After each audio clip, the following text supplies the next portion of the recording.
और देखिए अब 10 बजने को है तो देख लेते हैं 10 बजे की वो कौन सी 10 बड़ी खबरें होने वाली हैं जिन पर आज दिन भर हमारी नजर रहेगी। सबसे पहले बात करेंगे खबरों में आफताब की। आज आफताब का हिसाब हो सकता है। बता दें कि एक गोल्डी बरार भी पकड़ा गया है। कहां पकड़ा गया है ये खबर आपको विस्तार से दिखाएंगे। राजधानी जयपुर में एक बार फिर से गैंग वॉर हुआ है। कहां पर हुआ है ये पूरी वारदात भी आपको बताएंगे। खबर पर विस्तार से बात करेंगे। कांग्रेस की थप्पड़बाज एमएलए कौन है ये खबर भी आप हमारे साथ जरूर देखिएगा। भारत जोड़ो यात्रा की तैयारी जोर शोर पर चल रही है। कल भारत जोड़ो यात्रा जो है राजस्थान में प्रवेश करेगी, जिसको लेकर तैयारियां जोरों पर हैं। सरकार बेरोजगारों में वार्ता भी आज होने वाली है। इसके साथ ही न्यायिक कर्मचारियों की हड़ताल अभी भी जारी है। कब खत्म होगी अभी इस बारे में फिलहाल कोई जानकारी नहीं है। 50 लाख की ठगी कहां हुई है ये खबर भी आपको दिखाएंगे। दुकान में दंगल देखने को मिला है और बता दें हादसों से हाहाकार हुआ है। इन सभी 10 बड़ी खबरों पर आज दिन भर चर्चा करेंगे। और चलिए बुलेटिन में सबसे पहले बात कर लेते हैं इस वक्त की बड़ी खबर की। उदयपुर से बड़ी खबर आ रही है। गोवर्धन विलास थाना पुलिस को बड़ी सफलता मिली है। वाहन लूटने वाले गैंग का पुलिस ने पर्दाफाश किया है। टैक्सी ड्राइवर की गोली मारकर हत्या की गई थी। टैक्सी लूटकर आरोपी फरार हुए थे। गुजरात में महज 70,000 में बेच दी गई थी टैक्सी। हत्या और लूट के मामले में आरोपी को गिरफ्तार कर लिया गया है। बड़ी खबर इस वक्त की उदयपुर से ये आपको बता रहे हैं। गोवर्धन विलास थाना पुलिस को बड़ी सफलता मिली है। वाहन लूटने वाले गैंग का पुलिस ने पर्दाफाश किया है। ज्यादा जानकारी लेंगे।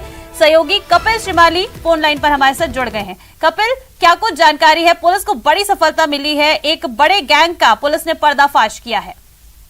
बिल्कुल, देखिए कुछ दिनों पूर्व एक लाश जो है वो गोवर्धन विलास थाना क्षेत्र में मिली थी और जब पुलिस ने इसमें पूरा किया तो ये एक टैक्सी ड्राइवर की सामने आई थी। उसमें टैक्सी गायब थी और गोली मारकर टैक्सी ड्राइवर की हत्या की गई थी। इस मामले में अलग अलग टीमें गठित की गई और जब पूरा अनुसंधान किया गया तो एक गिरोह के बारे में पुलिस को जानकारी मिली।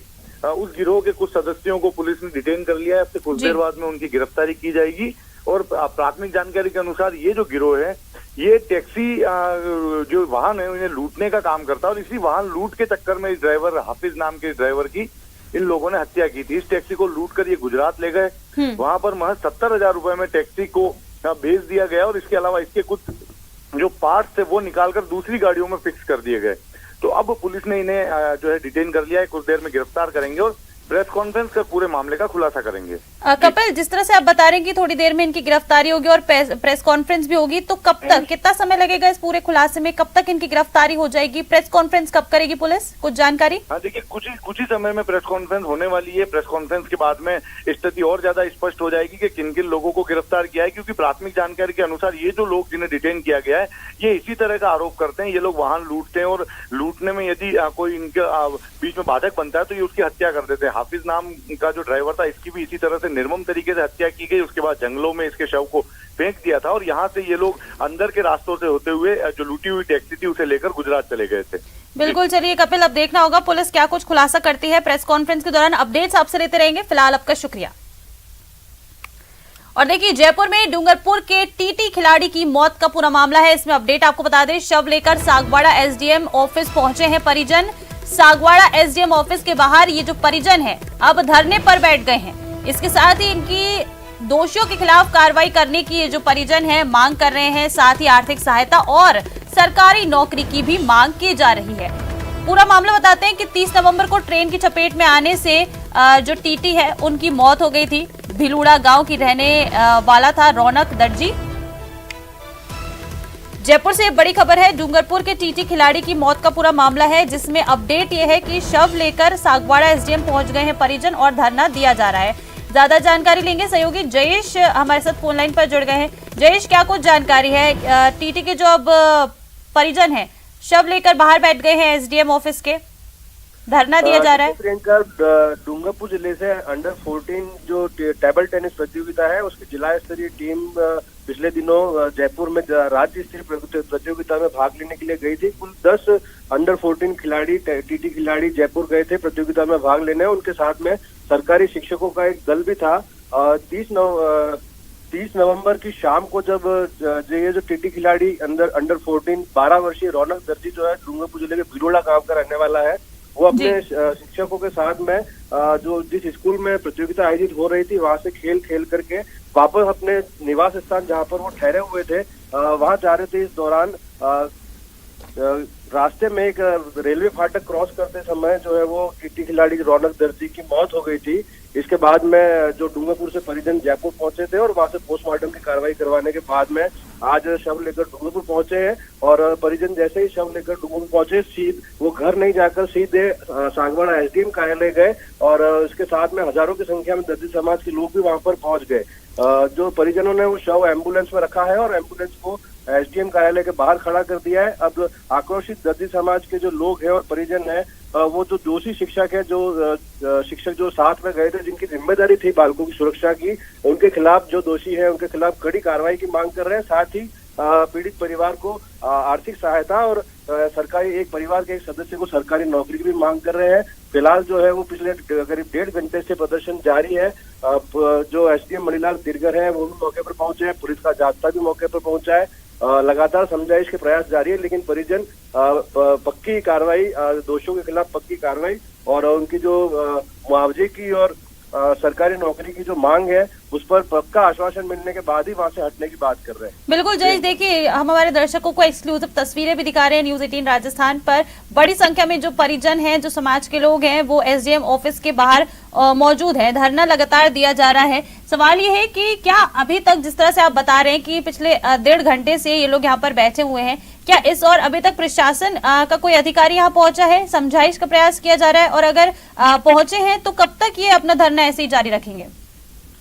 देखिए प्रियंका, जिसकी मौत हुई वो महज 12 साल का बच्चा था और डिस्ट्रिक्ट चैंपियन था टेबल टेनिस में। और परिवार में उसकी 3 बहनों के अलावा एक इकलौता भाई था। ऐसे में परिवार के लिए अभी गमगीन माहौल है। वहीं दर्जी समाज में भी भारी आक्रोश है।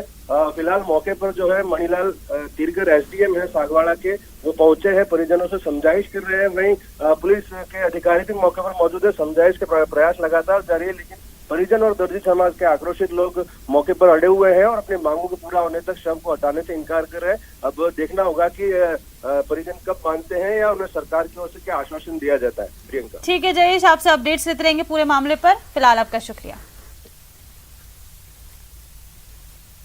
चलिए आगे बढ़ते हैं, बात करते हैं डूंगरपुर की। डूंगरपुर के दौरे पर लोकसभा स्पीकर ओम बिरला हैं। बता दें कि उदयपुर के ओम बिरला का डबोक एयरपोर्ट पर भव्य स्वागत किया गया है। एयरपोर्ट पर नेता प्रतिपक्ष गुलाब चंद कटारिया ने अगवानी की है उनकी। विधायक दीप्ति महेश्वरी समेत कई दिग्गज नेता इस दौरान ओम बिरला का स्वागत के लिए वहां मौजूद रहे। बता दें कि ओएसडी राजीव दत्ता भी ओम बिरला के साथ मौजूद हैं। स्पीकर ओम बिरला बेड़ेश्वर धाम के लिए रवाना हो गए हैं। स्वर्ण शिखर प्रतिष्ठा महोत्सव में वो हिस्सा लेने वाले हैं।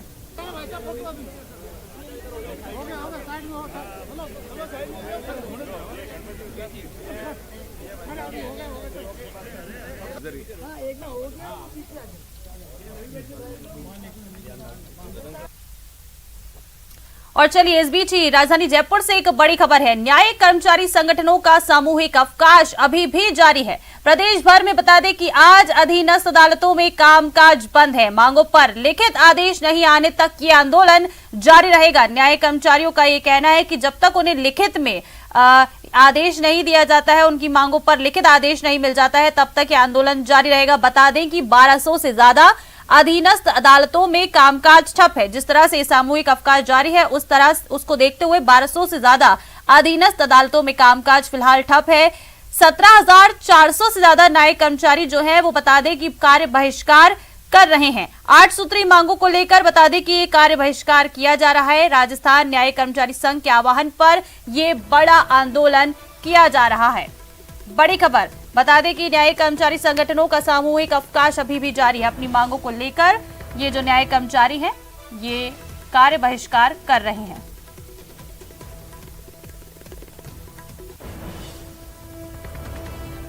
और देखिए न्यायिक कर्मचारियों की हड़ताल के मामले में अपडेट आपको बता दें, अदालतों में कामकाज ठप होने से अब फरियादी भी परेशान होने लगे हैं। अधीनस्थ अदालतों में कामकाज पूरी तरह से ठप है, जिससे अब जो लोग हैं, फरियादी जो आ रहे हैं, वो भी परेशान हो रहे हैं।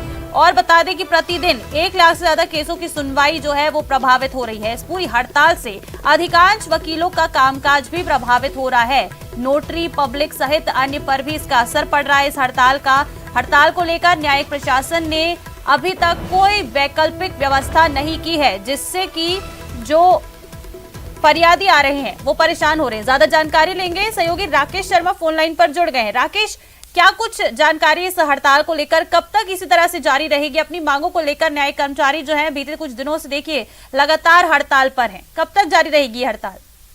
बिल्कुल, देखिए अभी तो न्यायिक कर्मचारी संगठनों ने कल जो वार्ता हुई थी चीफ जस्टिस की मौजूदगी में, हाईकोर्ट प्रशासन वहां पर था, जोधपुर हाईकोर्ट में बैठक हुई थी। 3 दौर की कल वार्ता हुई थी। देर रात जो वार्ता हुई थी उसमें हालांकि हाईकोर्ट प्रशासन ने जो आरोपी न्यायिक अधिकारी हैं उनके खिलाफ नामजद मुकदमा दर्ज करने की मौखिक सहमति तो दे दी है, लेकिन न्यायिक कर्मचारी जब तक लिखित में आदेश नहीं आते और उनकी जो और दूसरी मांगे हैं उन मांगों पर पूरी तरीके से जो हाईकोर्ट प्रशासन द्वारा अमल में नहीं लाया जाता है, तब तक ये हड़ताल को उन्होंने जारी रखने की घोषणा की है।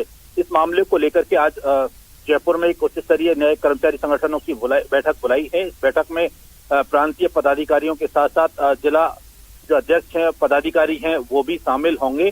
चूंकि अभी तक कोई ठोस जो निर्णय इस वार्ता में नहीं निकल सका है, ऐसे में इस वार्ता को न्यायिक कर्मचारियों ने विफल ही बताया है। जब तक कोई लिखित आदेश न्यायिक कर्मचारी संगठनों के पास में नहीं आते हैं तब तक वो आंदोलन को जारी रखें। बिल्कुल, अब राकेश देखना होगा कि क्या कुछ होता है। आप हमारे साथ बने रहिएगा लाइन पर, और भी अपडेट्स आपसे हम इस पूरे मसले पर लेते रहेंगे। और देखिए, न्यायिक कर्मचारी सुभाष मेहरा की मौत के मामले में न्यायिक कर्मचारियों की मुख्य न्यायाधीश के साथ वार्ता हुई है। वार्ता में हाईकोर्ट प्रशासन और संगठन पदाधिकारी भी मौजूद रहे हैं। आरोपी न्यायिक अधिकारी पर मुकदमा दर्ज कराने का आश्वासन दे रहे हैं। न्यायिक अधिकारी के खिलाफ बता दें कि नामजद मुकदमा दर्ज हो सकता है। देर रात तीसरे दौर की वार्ता में नामजद एफआईआर पर मौखिक सहमति दी गई है। न्यायिक कर्मचारी बता दें, सुभाष मेहरा की मौत के मामले में न्यायिक कर्मचारी संगठनों की आज एक बड़ी बैठक होने वाली है, जिसमें सभी जिला अध्यक्ष, प्रांतीय पदाधिकारी बैठक में शामिल रहेंगे। हाईकोर्ट प्रशासन के साथ वार्ता से ये लोग असंतुष्ट हैं। न्यायिक कर्मी वार्ता में अब ठोस निर्णय नहीं होने से वार्ता को इन लोगों ने विफल बताया है। न्यायिक कर्मचारियों ने आंदोलन की आगे की रणनीति पर भी मंथन कर रहे हैं न्यायिक कर्मी। ज्यादा जानकारी लेंगे, सहयोगी राकेश हमारे साथ फोन लाइन पर लगातार बने हुए हैं। राकेश, अब जो न्यायिक कर्मचारी हैं वो ये भी कह रहे हैं कि क्योंकि वो वार्ता जो विफल हो गई है उससे खुश नहीं है, तो अब वो आगे आंदोलन की रणनीति बना रहे हैं। क्या कुछ रणनीति, इनकी कुछ जानकारी इस बारे में? बिल्कुल, देखिए जो रणनीति अब बनने वाली है, अब न्यायिक कर्मचारी संगठन चूंकि जयपुर न्याय क्षेत्र में करीब आज 15वां दिन है जहां ये लगातार जो हड़तालें या अदालतें हैं वो बंद हैं। अब पूरे राजस्थान में अदालतें बंद कर दी गई हैं, तो अब इसका असर जनजीवन पर पड़ने लगा है। जो लोग अदालतों में आ रहे हैं उनको न्याय नहीं मिल पा रहा है। जो चाहे मुआवजे की बात हो, जमानत की बात हो, तमाम जो न्यायिक जो एक लोगों को सुविधा मिलती है वो पूरी तरीके से अधीनस्थ अदालतों में ठप पड़ी हुई है। अब न्यायिक कर्मचारी इस मामले को लेकर के चूंकि सामूहिक अवकाश और उनकी हड़ताल तो लगातार जारी रहेगी, लेकिन न्यायिक प्रशासन उनकी इस मांग को गंभीरता से नहीं ले रहा है। इस मामले में अब वो और भी इस आंदोलन को तेज कर सकते हैं। उनके साथ साथ दूसरे जो कर्मचारी संगठन हैं या दूसरे जो है वो भी उसमें साथ आ सकते हैं। तो आज इस वार्ता के बाद जो है न्यायिक कर्मचारी संगठन अपनी नई रणनीति का ऐलान करेंगे और संभवतः आगे ये आंदोलन और भी तेज हो सकता है। बिल्कुल राकेश, देखिए जिस तरह से आंदोलन लगातार जारी है उसको देख के लगता तो नहीं है कि ये जो न्यायिक कर्मचारी हैं इतनी जल्दी हार मानेंगे। सुभाष मेहरा की जो मौत की जांच की ये लोग मांग कर रहे हैं, जब तक वो शुरू नहीं होगी इनका आंदोलन ऐसे ही जारी रहने वाला है। लेकिन सवाल ये है कि कोई वैकल्पिक व्यवस्था भी नहीं की गई है, ऐसे में परेशानी तो लगातार बढ़ती ही जाएगी। बिल्कुल, देखिए जितनी भी अधीनस्थ अदालतें हैं उनमें 1 लाख से ज्यादा केस रोजाना के सुने जाते हैं। 25,000 से ज्यादा नए केस इन अदालतों में प्रतिदिन पहुंचते हैं। इसके अलावा जो दूसरे जो अधिवक्तागण हैं उनकी भी रोजी रोटी इसी से जुड़ी हुई है। कई न्यायालयों के आसपास जो स्थानीय लोग हैं उनके रोजगार भी अब इससे ठप हो गए हैं। तो अब न्यायिक कर्मचारी और जो न्यायिक प्रशासन की ये जो लड़ाई है ये बहुत आसानी से सुलझती हुई नजर नहीं आ रही है, क्योंकि इसमें आज जो मांगे हैं उस मांगों में सबसे बड़ी बात यह है कि न्यायिक कर्मचारी संगठनों ने आरोप लगाया है कि वो व्यवस्था में परिवर्तन चाहते हैं। जिस तरीके से सुभाष मेहरा की मौत हुई है उसको घर पर बुलाया गया, जबकि न्यायिक कर्मचारियों का काम जो है वो अदालतों में या न्यायिक परिसरों में होता है। ऐसे में जो उनको दास प्रथा या एक गुलामी की तरह जो रखा जाता है उससे भी मुक्ति मांगने की मांग इन्होंने अपने ज्ञापन में की है और अपनी मांगों में भी शामिल है। तो अब हाईकोर्ट प्रशासन चूंकि नए सिरे से इस पूरे मामले पर जो है मंथन करेगा कि किस तरीके से इनकी व्यवस्थाओं को या जो अभी तक वर्तमान में जो बहुत लंबे समय से व्यवस्थाएं चली आ रही हैं उनको किस तरीके से बदला जाए। बिल्कुल राकेश, अब देखना होगा कि क्या कुछ इनकी मांगों पर फैसला लिया जाता है। अब देखना होगा कब तक ये आंदोलन भी जारी रहेगा। आपसे अपडेट्स लेते रहेंगे। फिलहाल आपका शुक्रिया इन तमाम जानकारियों के लिए। और देखिए, अजमेर से भी एक बड़ी खबर आ रही है। यहाँ पर तेज रफ्तार कार का कहर देखने को मिला है। मॉर्निंग वॉक पर एक दंपति निकले थे जिनको तेज रफ्तार कार ने टक्कर मार दी। इस पूरी दुर्घटना में महिला की मौत हो गई है। वहीं पति की बात करें तो पति गंभीर रूप से घायल है। कार चालक कड़ैल निवासी युवक भी गंभीर रूप से घायल है। पुलिस ने घायलों को अस्पताल में भर्ती कराया है। पुष्कर के भटबाई गणेश मंदिर के पास ये हादसा हुआ, जहां एक तेज रफ्तार कार का कहर देखने को मिला है। ज्यादा जानकारी लेंगे, सहयोगी अभिजीत दवे फोन लाइन पर जुड़ गए हैं। अभिजीत, क्या कुछ जानकारी इस पूरे हादसे को लेकर, कैसे हुआ यह हादसा? देखिए, मॉर्निंग वॉक के दौरान ही दंपति निकला था। पुष्कर के ही रहने वाले दंपति थे जो हादसे का शिकार हुए हैं। पुष्कर से बाईपास निकलता है जहां भटबाई गणेश मंदिर है। उसी दौरान एक तेज गति से कार जो है वो मॉर्निंग वॉक कर रहे दंपति को टक्कर मारती हुई निकल गई, जिसमें जो महिला की है उसकी मौत हो गई है। पति गंभीर रूप से घायल है, जिन्हें पुष्कर के अस्पताल में भर्ती कराया गया है। और जो कार में बताया जा रहा था कि उसकी डिक्की में शराब भरी हुई है। मौके पर मौजूद लोगों ने पुलिस को इसकी सूचना दी, जिसके बाद पुलिस ने नाकाबंदी कर कार को पकड़ने के प्रयास अभी किए जा रहे हैं। फिलहाल जो है महिला की मौत होने के बाद पति का इलाज जारी है और पुलिस जो है पूरी घटना की जांच कर रही है और जो कार चालक कार लेकर फरार हुआ है उसे तलाश की जा रही है। बिल्कुल अभिजीत, देखिए एक बेहद दुखद यह हादसा रहा। एक मॉर्निंग वॉक पर निकले थे दंपति जिसमें महिला की तो मौत ही हो गई है। सवाल यह है कि जो कार चालक था, क्या उसके बारे में अभी तक पुलिस को कोई भी किसी भी तरह की जानकारी लगी है? कहां तक पहुंची तफ्तीश? जिस तरह से आप बता रहे हैं कि नाकाबंदी कराई गई है, कोई सुराग अभी तक हाथ लगा? कोई सीसीटीवी फुटेज? हादसे के बाद जो है कार चालक भी है कुछ दूर आगे जाकर जो है घायल हो गया था, जिससे वो भी गंभीर रूप से घायल हुआ है। और पुलिस ने जो है अभी जानकारी मिल रही है, कार को है वो बरामद कर लिया है और चालक जो है उसका वो भी इस पूरे हादसे में अनियंत्रित होकर घायल हो गया था, उसको भी भर्ती कराया गया है। और जो क्योंकि हादसा करने वाला कार चालक भी अब डिटेन हो चुका है, तो पुलिस पहले उसकी स्थिति को मॉनिटर कर रही है, उसके बाद फिर मामले की जांच की जाएगी। ठीक है अभिजीत, शुक्रिया आपका तमाम जानकारियों के लिए।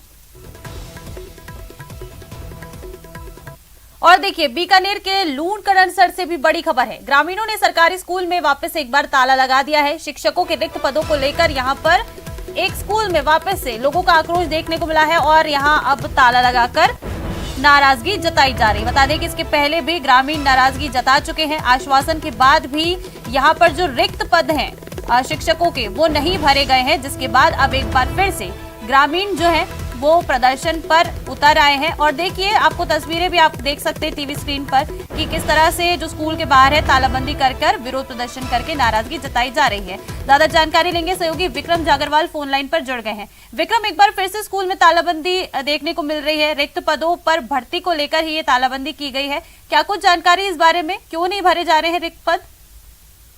देखिए, जो लूणकरणसर उपखंड का रोज गांव है जहां पर ये राजकीय उच्च माध्यमिक विद्यालय है और ग्रामीणों ने पहले भी जो है शिक्षकों के रिक्त पदों पर शिक्षकों को लगाने की मांग उपखंड अधिकारी और शिक्षा विभाग के अधिकारियों से की थी। तब इन्हें एक आश्वासन दिया गया था कि जल्दी जो है स्कूलों में जो है शिक्षकों को लगा दिया जाएगा, लेकिन बावजूद उसके जो है वो इस स्कूल में शिक्षकों को नहीं लगाया गया है और शिक्षकों की कमी के चलते जो है छात्रों की जो पढ़ाई है वो पूरी तरह से प्रभावित हो रही है। तो ऐसे में आज जो ग्रामीण है वो नाराज हो गए और उन्होंने जो है स्कूल के मुख्य गेट पर ताला लगा दिया, जिसकी वजह से जो छात्र हैं वो भी अब स्कूल के मेन गेट के बाहर बैठे हैं और जो अन्य स्टाफ है उसे भी स्कूल में नहीं जाने दिया जा रहा है। बिल्कुल विक्रम, देखिए हम तस्वीरों में देख सकते हैं भारी संख्या में जो ग्रामीण हैं, छात्र हैं, स्कूल के बाहर बैठे हैं, अपनी मांगों को लेकर धरना दिया जा रहा है। क्या विभाग के कोई अधिकारी अभी तक यहाँ पर पहुंचे हैं? उनको जानकारी है इस तालाबंदी के बारे में, नाकाबंदी के बारे में? आपकी बात हुई उनसे?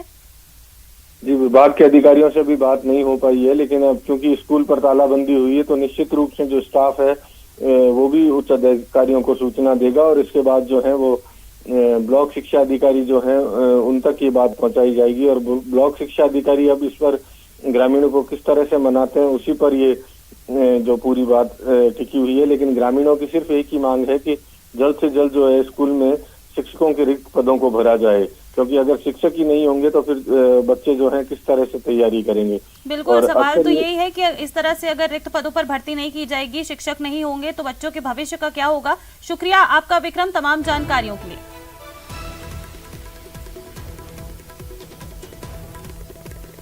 और देखिए बीकानेर से एक और आपको एक बड़ी खबर बता दें, एक यहाँ युवक पर फायरिंग की सूचना सामने आ रही है। बता दें कि नया शहर थाना क्षेत्र की पूरी घटना बताई जा रही है। यहाँ एक युवक पर फायरिंग होने की सूचना सामने आई है। फायरिंग में घायल युवक को पीबीएम अस्पताल लाया गया है। पीबीएम अस्पताल पहुंच रही है अब नया थाना पुलिस भी, और पूरे मामले की अब तलाश की जाएगी। पुलिस ने बता दें कि फिलहाल फायरिंग की घटना की कोई पुष्टि नहीं की है, लेकिन सूचना यही मिल रही है कि युवक पर फायरिंग की गई है। बीकानेर से ये बड़ी खबर, नया शहर थाना क्षेत्र में एक युवक पर फायरिंग की गई है, ऐसी सूचना मिल रही है। और फायरिंग में घायल युवक को पीबीएम अस्पताल भर्ती कराया गया है, जहां उसका इलाज जारी है। ज्यादा जानकारी लेंगे, सहयोगी मनीष दाधीच हमारे साथ फोन लाइन पर जुड़ गए हैं। मनीष, क्या कुछ जानकारी है? फायरिंग होने की सूचना सामने आई है, लेकिन पुलिस ने अभी तक फिलहाल पुष्टि नहीं की है, क्या जानकारी?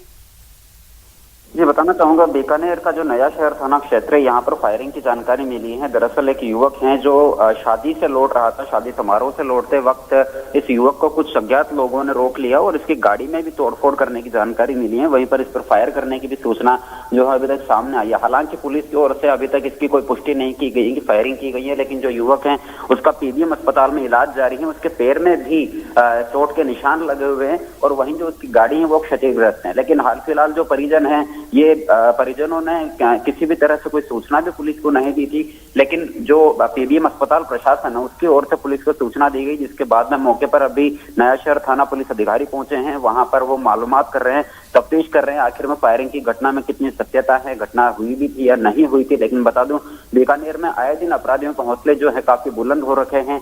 यहाँ पर आए दिन चोरी चकारी और इसके अलावा नकबजनी के अलावा जो फायरिंग की घटना है वो भी अब आम होती जा रही है। जी बिल्कुल मनीष, जिस तरह से युवक पर फायरिंग हुई है, फिलहाल अभी पुलिस तो इस बारे में कोई पुष्टि नहीं कर रही है, लेकिन किन लोगों ने फायरिंग की, क्या इस बारे में अभी तक कुछ जानकारी आपको मिली है या पुलिस के द्वारा कोई अभी तक जानकारी इस बारे में दी गई है, अगर फायरिंग हुई है तो? और जो युवक घायल हुआ है उसकी कैसी क्या कुछ स्थिति बनी हुई है?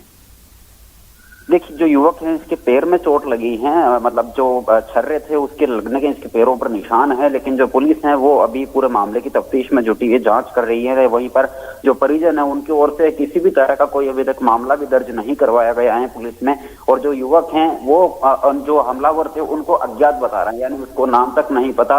और यही कहना था कि जो अज्ञात लोग थे उन्होंने हमला किया। लेकिन सबसे पहली बात यही रहेगी कि इलाज होने के बाद में युवक से जिस तरह से पुलिस जो पूछताछ करेगी तभी इस चीज का खुलासा हो पाएगा आखिर में फायरिंग हुई भी थी या नहीं हुई थी। और मौके पर अगर फायरिंग भी हुई है तो उसका जो खोल है गोली का वो भी जरूर मिलेगा, नहीं तो आसपास के जो लोग हैं उनको इस घटना की जानकारी हुई होगी उसकी आवाज से, फायरिंग की आवाज से। फिलहाल पुलिस इस पूरे सभी मामले की जांच में जुटी हुई है। बिल्कुल, अब मनीष देखना होगा जब पुलिस पूरे इस मामले की हर एंगल से जांच करेगी तभी खुलासा हो पाएगा कि फायरिंग हुई है कि नहीं। फिलहाल आपका शुक्रिया, अपडेट्स आपसे हम लगातार पूरे मसले पर लेते रहेंगे। और देखिए, राजधानी जयपुर के प्रताप नगर इलाके में हुई फायरिंग में एक युवक की गोली लगने से मौत हो गई। बदमाश तलवार, सरिया और पिस्तौल से लैस थे। बदमाश अपनी गाड़ी को छोड़कर दूसरी गाड़ी से भाग गए। घटना गोदावरी अपार्टमेंट में सी ब्लॉक की है। मामले में गैंग वॉर की आशंका भी जताई जा रही है।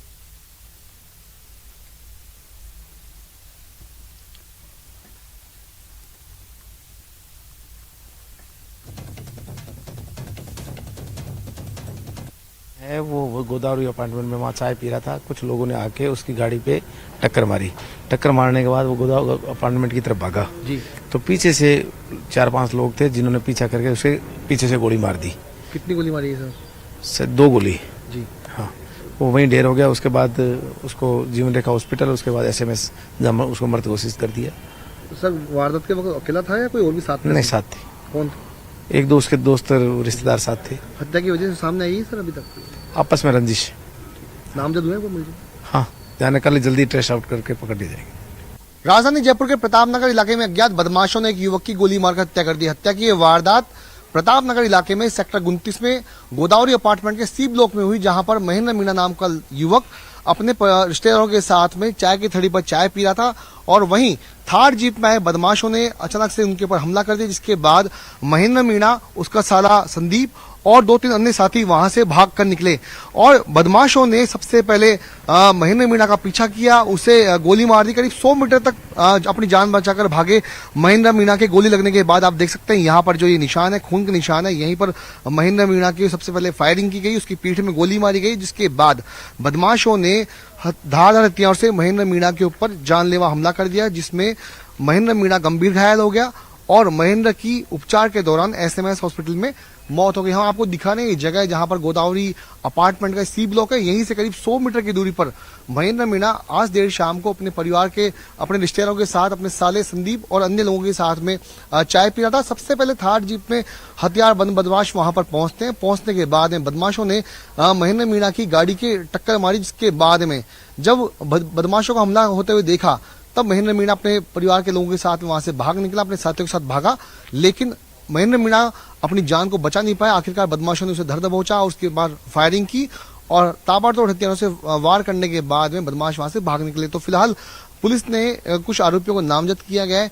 बताया जा रहा है कि कुछ संदिग्ध जो हैं पुलिस की हिरासत में भी है, उनको नामजद कर लिया गया है और प्रतापनगर थाना पुलिस इस पूरे मामले की जांच कर रही है। कैमरा पर्सन भवानी के साथ विष्णु शर्मा, न्यूज 18 राजस्थान, जयपुर। तो यहाँ एक छोटे से ब्रेक लिए रुकेंगे, फौरन लौटेंगे।